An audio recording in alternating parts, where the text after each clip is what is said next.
Assalamualaikum warahmatullahi wabarakatuh. Perkenalkan, nama saya Alvin Muhammad dengan NIM 18030121. Di sini saya akan menjelaskan tentang God spot. Jadi, yang dimaksud dengan God spot yaitu salah satu titik dalam otak manusia yang dapat berhubungan dengan Tuhannya. Dengan kata lain, terdapat saraf kecil yang ada di dalam otak manusia yang dapat merespon dari aspek agama dan ketuhanan. Dikatakan pula bahwa syaraf tersebut akan menjadi lebih utuh apabila dirangsang untuk mengingat Tuhan. Kemudian dikatakan di buku pengambilan keputusan manajerial itu, mistikus korporat, terus para pemimpin, eksekutif, dan pengusaha-pengusaha lainnya tidak hanya sukses secara bisnis aja, mereka juga sukses menggapai semuanya dengan santai tanpa mengorbankan keseimbangan dan keselarasan hidup.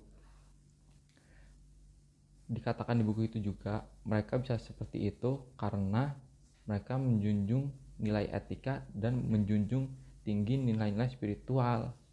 Lah, dalam pengambilan keputusan, orang-orang tersebut menenangkan diri dengan cara menutup pintu selama 20 menit sampai 60 menit.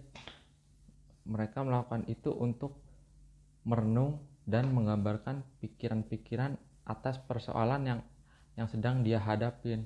Lah, dari pengakuan si orang-orang tersebut yang ngelakuin itu, pas lagi ngerenung, dia tuh tiba-tiba mendapat bisikan, terus tiba-tiba mereka juga dapat ide datang secara tiba-tiba.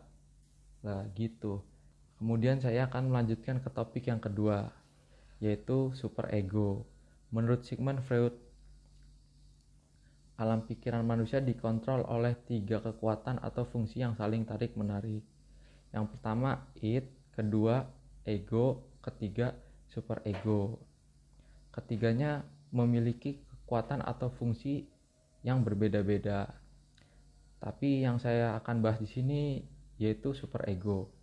Super ego sendiri memiliki tujuan utama, yaitu mengekang kehendak id dan memaksa ego untuk bertindak sesuai prinsip moral.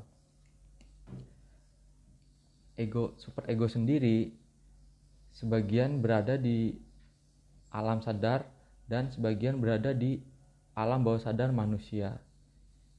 Jadi kaitannya super ego dengan barang kesayangan,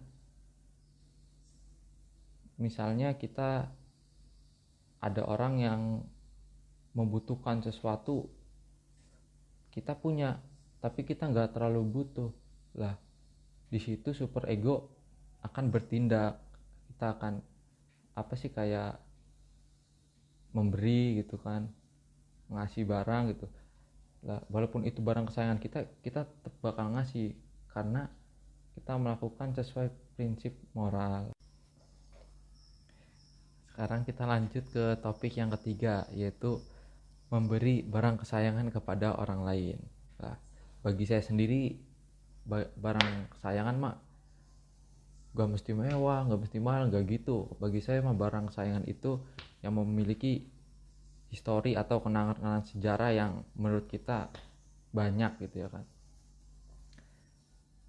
Yang pertama, saya pernah memberi jaket sederhana kepada seseorang yang menurut saya berharga.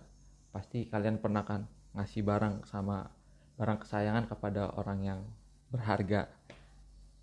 Nanti foto jaketnya saya liatin ya. Untuk barang kesayangan yang nomor 2 yaitu berupa celana.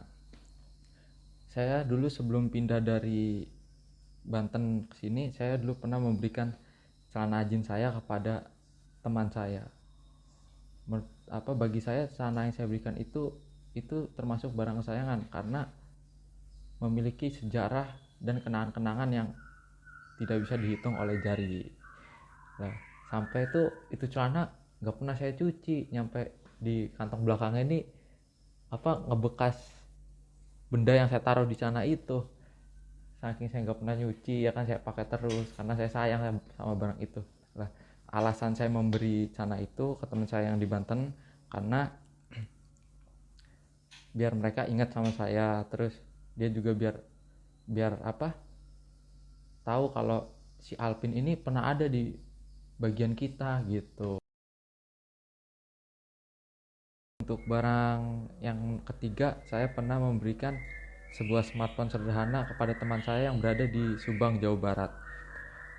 Alasan saya memberikan barang tersebut karena saya tidak tega saat teman saya bilang,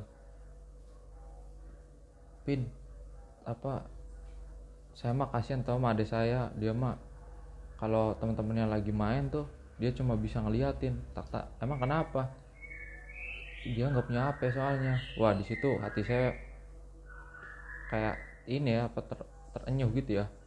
Di situ saya terdiam sejenak, akhirnya saya bilang, ya udah nih, bawa aja punya saya, tapi apa adanya ya, saya cuma bisa ngasih yang kayak gini. Nah, mungkin sampai sini saja, kurang lebihnya saya mohon maaf kalau ada salah kata. Semoga kita di luar apa di lain hari dapat bertemu. Dadah.